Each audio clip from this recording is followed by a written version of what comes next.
Good evening po. Sa araw na ito ay magluluto po tayo ng chicken curry po. So, ipapakita ko po sa inyo yung my own style of chicken curry. So, now we're gonna start. Just watch it.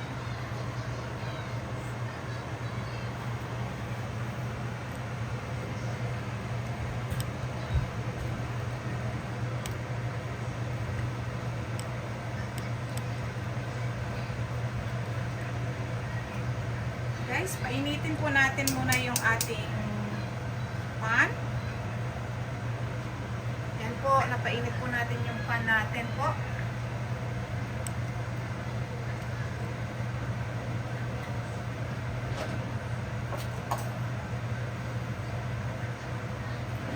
Then po, lagyan po natin ng oil. Make sure po ng oil ay mainit po. Bago nyo po ilagay yung bawang ninyo tsaka sibuyas. Painitin po muna yung mantika po.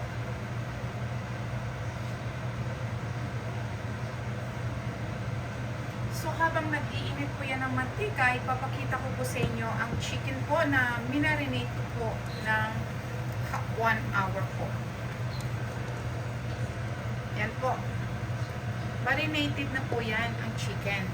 So, ano po yung nilagay natin sa chicken? Nilagyan po natin ng 1 teaspoon cumin. And then, 1 teaspoon of garam masala. And then, 1 teaspoon of coriander seed. 1 teaspoon of turmeric. And half teaspoon of cinnamon powder. So, yun po. Tapos, lagyan nyo ng asin at black pepper. Don't worry po, ilalagay ko sa description kung paano ko po nilagay yung marination for 1 hour. Pwede nyo rin pong i-overnight if you have time po. So, magpo-fry na po tayo ng bawang po.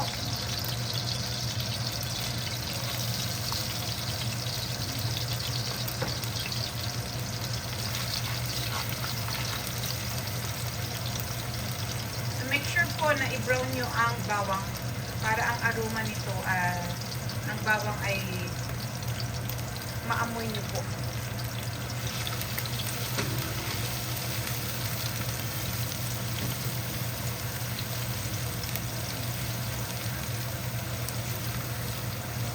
Ito po ay latest version ko po. So, ang mga ilalagay ko pong ingredient ay optional po kung anong gusto nyo po. But we love this kind of curry with veggies.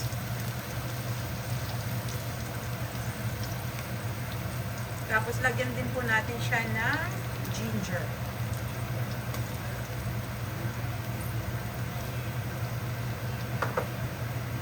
So, kanya-kanya po tayong style ng chicken curry. So, dahil po, naubusan po kami ng, what's this? Tomato. Ang gagamitin ko po dito ay cherry tomato from my garden. Galing po yan sa garden ko last year. So, ilagay ko po yan sa freezer para hindi po siya mabulok. Kaya po ako nagka-garden sometimes kasi pag marami pong bunga yung cherry tomato, pinipreserve ko po yan. Nilalagay ko sa freezer. Para may magamit ako kung kailangan maubusan ako ng kamatis, ay nagagamit ko po siya. So, ayan na po. Nag-brown na yung garlic natin. So, ilagay po natin ang onion natin.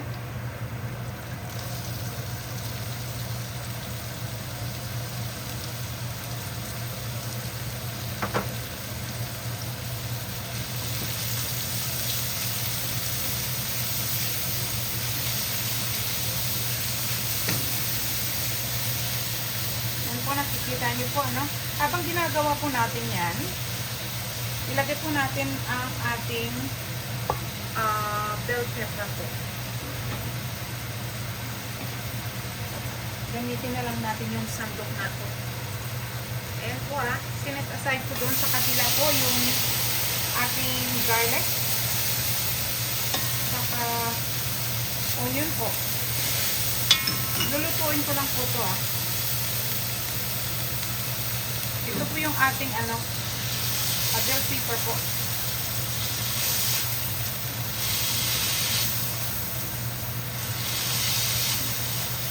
Yan po.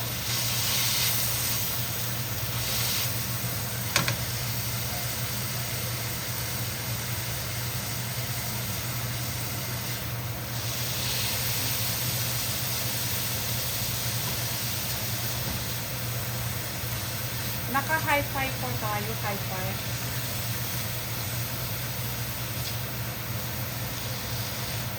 Yan lang po. Tapos kunin natin, isit aside po natin.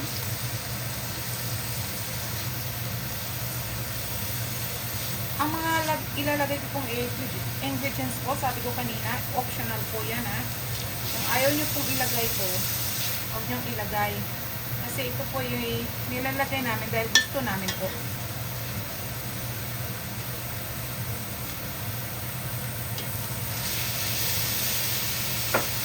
High five po tayo kasi igigisa po natin yung chicken na minarinate ko kanina ng 1 hour.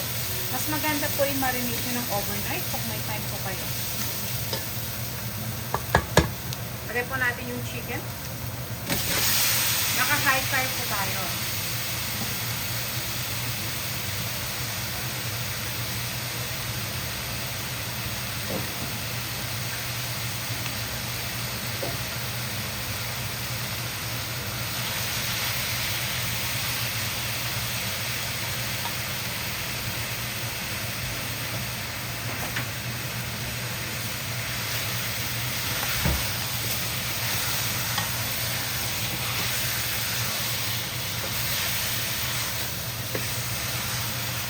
Iba-brown lang po natin yung chicken.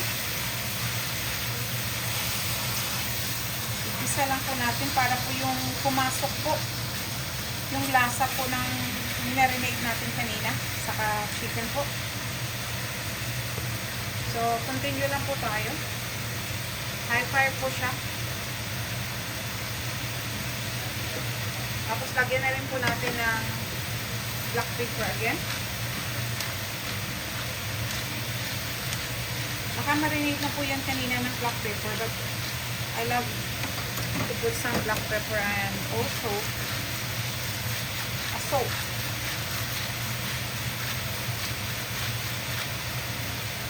Ayan po. Ilalagay ko po sa description para alam niyo po.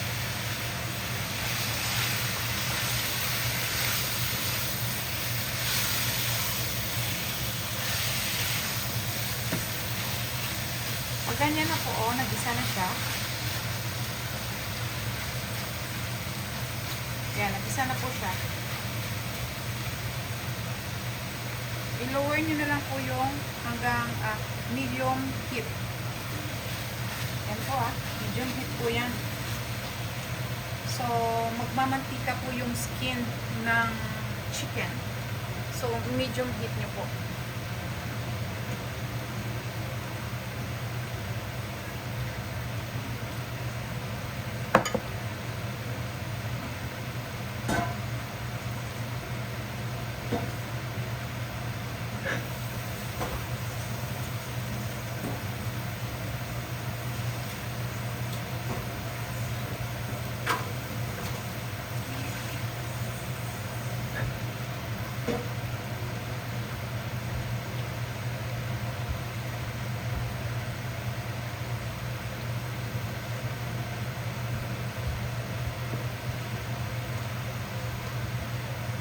Naka-marinate po.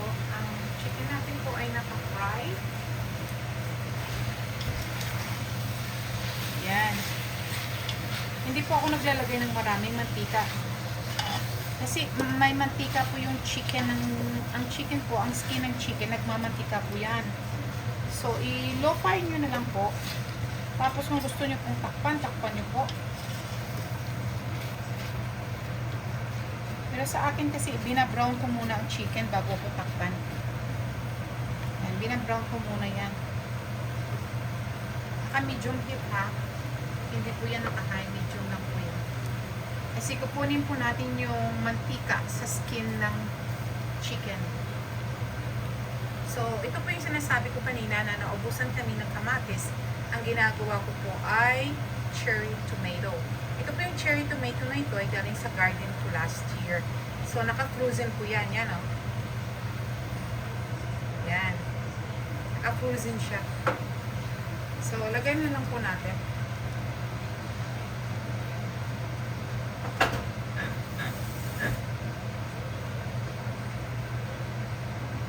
So, hindi po ako naglalagay ng maraming tubig kasi magmamantika pa yung ating chicken po. Tapos, tatakpan po natin siya, medium heat. So, siguro mga 10 minutes, okay na yan. Magmamantika na yung skin ng chicken.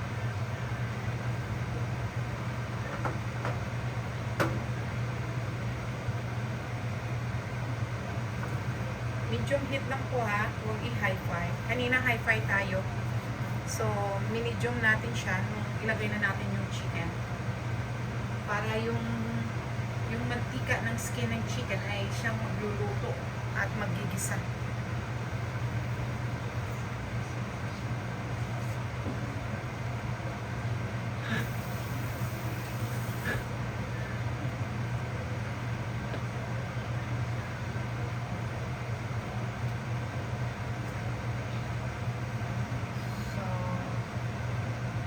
Habang hinihintay po natin,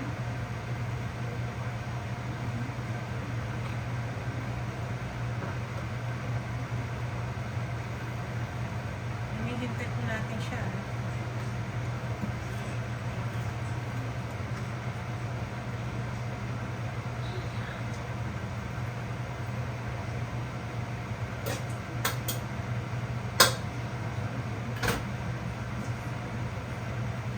Habang hinihintay po natin yung chicken na yan, ipapakita ko po sa inyo ang remaining ingredients na ating gagamitin.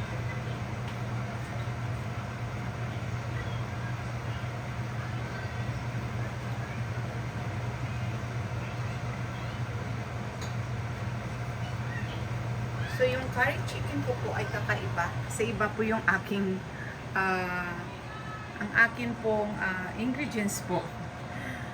Ito po, carrots. Ginagamit namin carrots po. Tapos, yan, bell pepper po yan. Gusto nyo pula, whatever you want. And then, meron pong cabbage po. Ayan, ang curry chicken ko, may cabbage siya. At mas maganda kung meron kayong parsley na fresh. Mas maganda yon. Kasi ako walang parsley ngayon na fresh. So, ang gagamitin ko po ay parsley na dry. Yan. So, yan po, may coconut milk siya. One kind of coconut milk po yan. Small lang po. Kung gusto nyo small, pwede rin. Kung gusto nyo ay, depende po yun sa panglasa nyo. Yan po. Cabbage, bell pepper, meron po yung red. Kung gusto nyo yung red, okay lang. And then, carrots po. Yan. Yan po ang ilalagay natin sa ating curry chicken.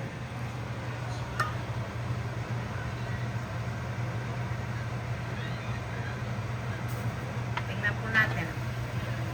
Yan po. I think nagmamantika na yung skin ng chicken po.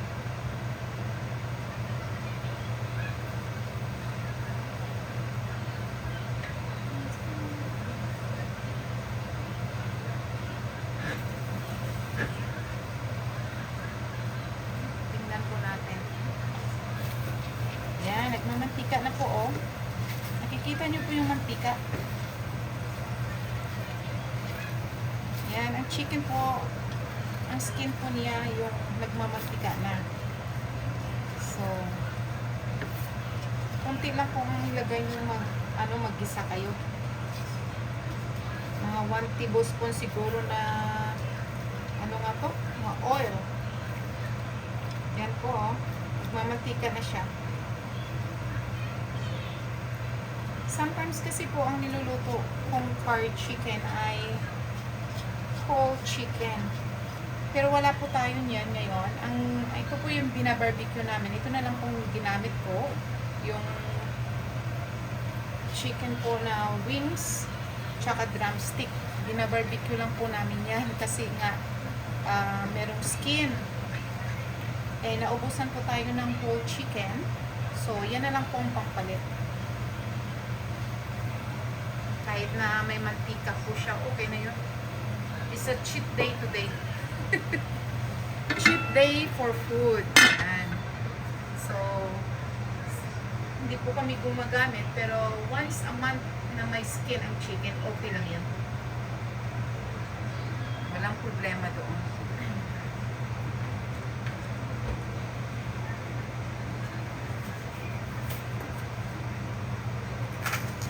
Yan, na-open ka rin sa wakas. Hirap ma-open itong ano na to. Pato.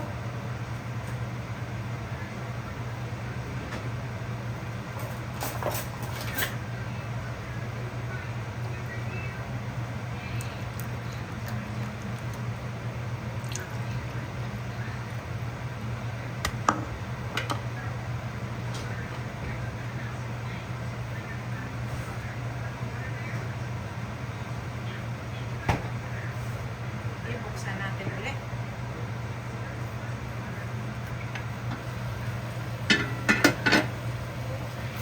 Ayan.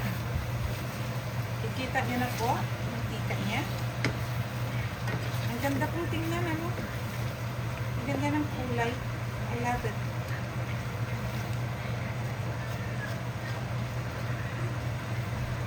This is my husband favorite. Paborito niyang, pag ito yung niluluto ko, ang dami niyang kain.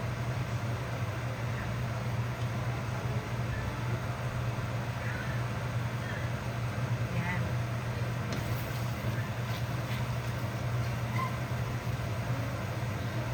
So, mga 10 minutes po yan ang cover nyo, ha.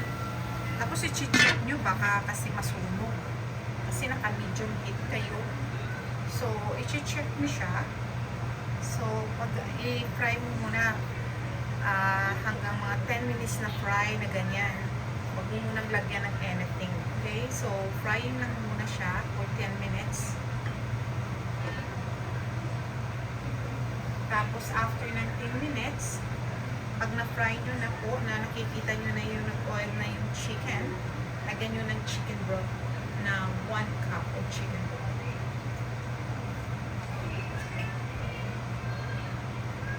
I-fast forward na lang natin yan mamaya. Pag nag-i-edit tayo. Yan. Ito.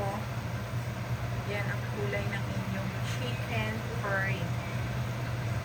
So, makikita nyo po ano.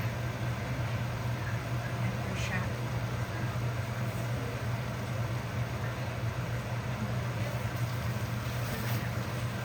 Yan, tingnan nyo po, oh.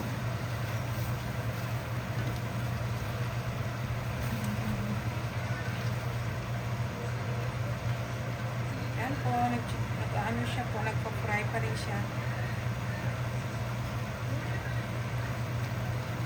Pinaparay ko talaga yan ng ganyan lang. Bago ko lagyan ng chicken broth.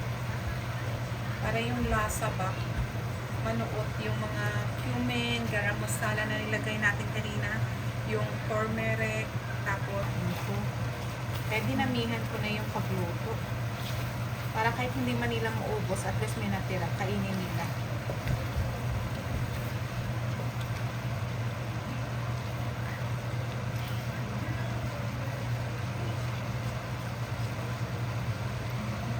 Yan po, nag-ano na yung chicken. Ayan o, nag-juice ang chicken, ha? Nakikita nyo guys. Kahit hindi mo pa siya lagyan ng ano eh.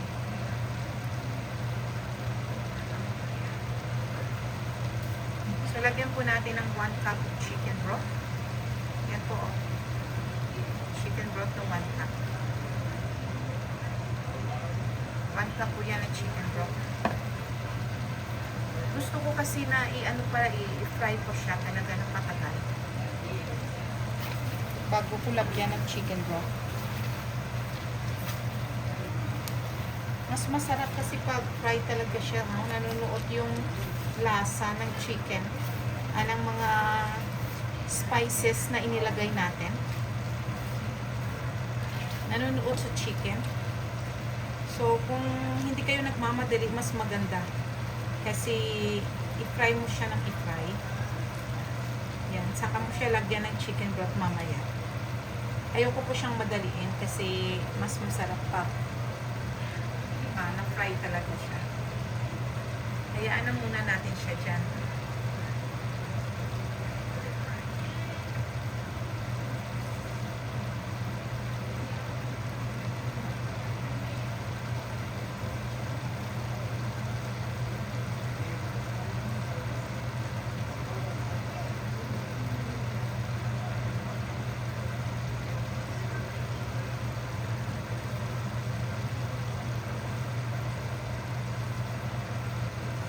Nakikita nyo guys ha, pinag-fry ko talaga.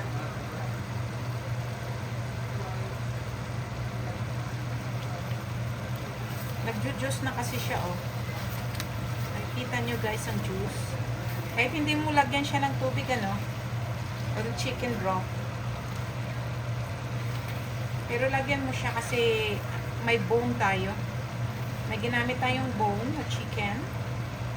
So, ilaga natin siya sa chicken broth mamaya. Gusto ko muna siyang i-fry talaga. Siguro mga 10 minutes na frying ganito. Nag-juice na yung chicken yan.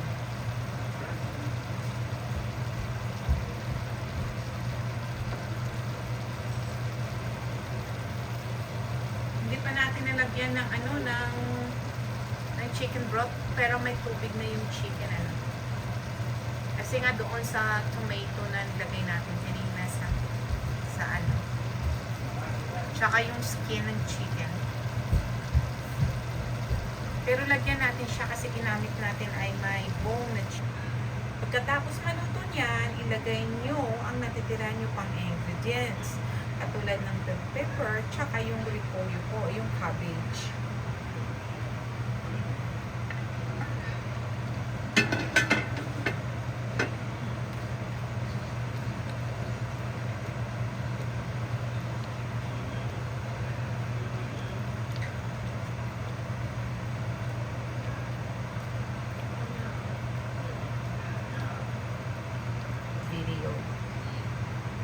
So, yun lang po.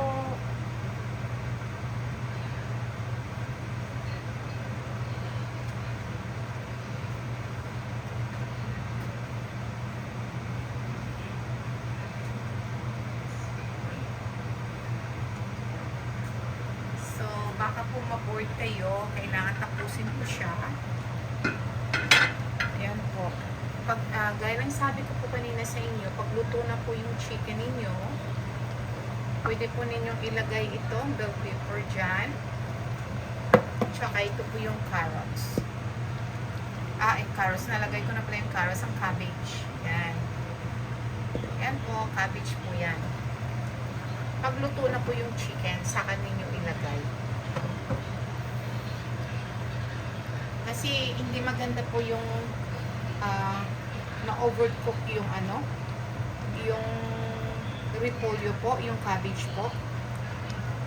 So, yan lang po. Yan lang po ang pagluluto po, ha. Madali lang po yan. Yan. So, mamaya, pipicturean ko po yung finish natin pagtapos na po. Kasi it takes it takes 20 minutes para maluto yung ating chicken. So, i-edit ko na lang mamaya yung video. Yan po.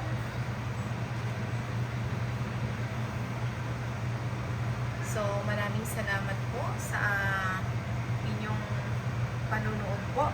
Mamaya, i-edit ko, tsaka ilagay ko yung iba nating ingredients po, ha.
cabbage.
Guys, tikman nyo na siya kung okay na yung lasa. Kung hindi pa, dagdagan nyo na lang siya ng asin tsaka black pepper.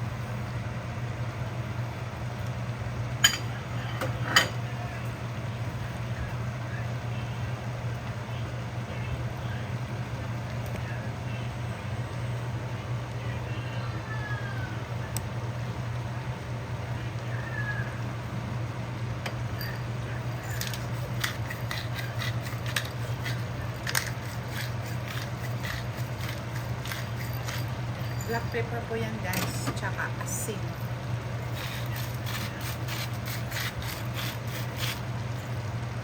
Tapos tikman nyo kung okay na siya.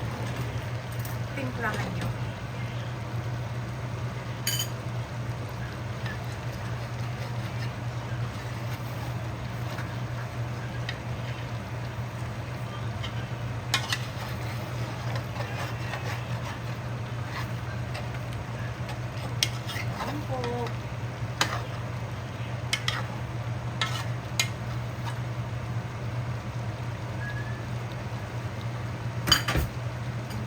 Tikman nyo guys.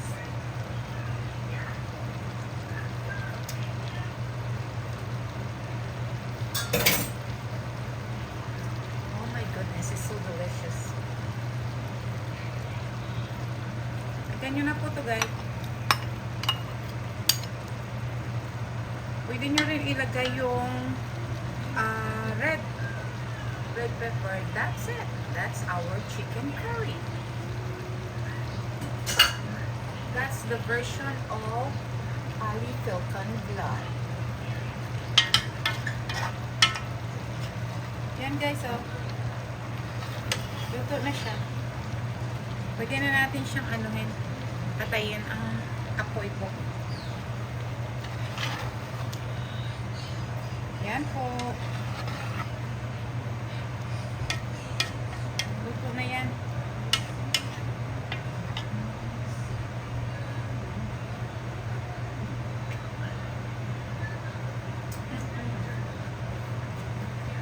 It's so good. That's it guys. Bye.